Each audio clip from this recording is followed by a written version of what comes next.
In 1950, one of America's most famous generals demanded the use of atomic bombs and radioactive waste to win a war in Asia. The crisis reached such a terrifying pitch that his own president was forced to fire him. The conflict was the Korean War, running from 1950 to 1951. At its helm was General Douglas MacArthur, who, at 70 years old, was appointed to lead the United Nations forces. The historical record suggests that by this time, MacArthur was already too old to absorb the intense physical and mental shocks of modern warfare. The stability of the global order now rested on the psychological state of the commander in charge. MacArthur's erratic behavior did not start in Korea. Paranoia, accompanied by violent swings in mood, had been an ever-present feature of his personality since his early days. This deep-seated anxiety can be traced back to the heavy blows his self-esteem suffered during his marriage to his first wife. She publicly and privately mocked his sexual capacities, destroying his confidence. She told her brother that MacArthur might be a general, quote, "but he's a buck private in the boudoir." At parties, she would openly mock him, telling people that, quote, "Douglas doesn't know what his penis is for, except to pee with."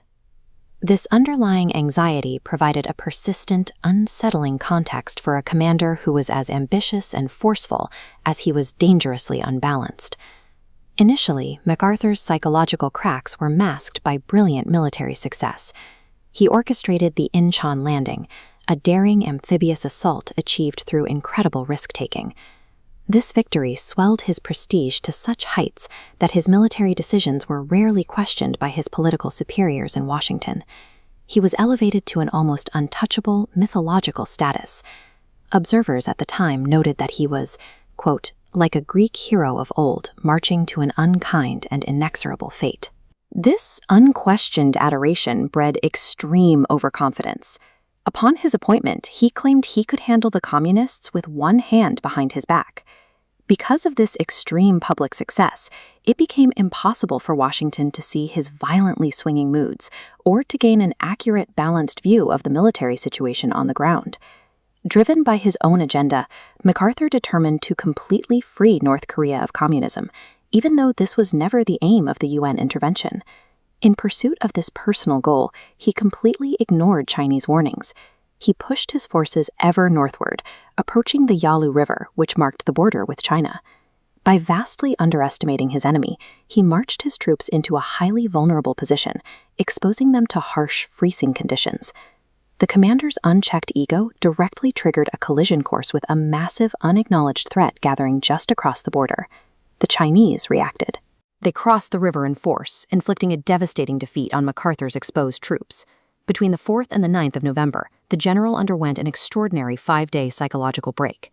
It began with him entirely dismissing the possibility that China would dare to oppose the United States. Then, his mood violently swung into sheer panic. He became convinced his forces were about to be completely overwhelmed by, quote, communist hordes.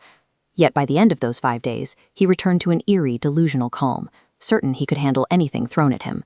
All the while, Chinese troops were actively infiltrating and surrounding his positions. The total collapse of the military front perfectly mirrored the unraveling of the commander's grip on reality. The shock of defeat brought on a severe paranoiac reaction. Unable to accept fault, MacArthur blamed everyone but himself. He specifically targeted his political superiors, notably the politicians in Washington. He began uttering apocalyptic threats, claiming that a defeat in Asia made the fall of Europe to the communists inevitable. Then came his terrifying ultimate demand. He requested the chance to use the atomic bomb against China, or to deliberately saturate large areas of Korea with radioactive waste to deny the territory to the enemy. To protect his own fractured ego from the reality of a military loss, MacArthur was willing to initiate a catastrophic global conflict.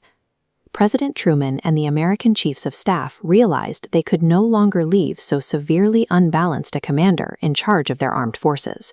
MacArthur was dismissed.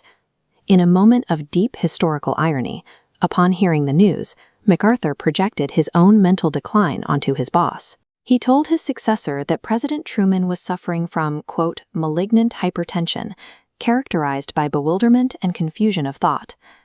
Despite his unraveling in the field, he returned to the United States and was greeted as a hero by a public completely unaware of how close he had brought them to the brink. This chapter of the Korean War suggests that a commander's paranoia can be a more dangerous problem than the enemy they are fighting.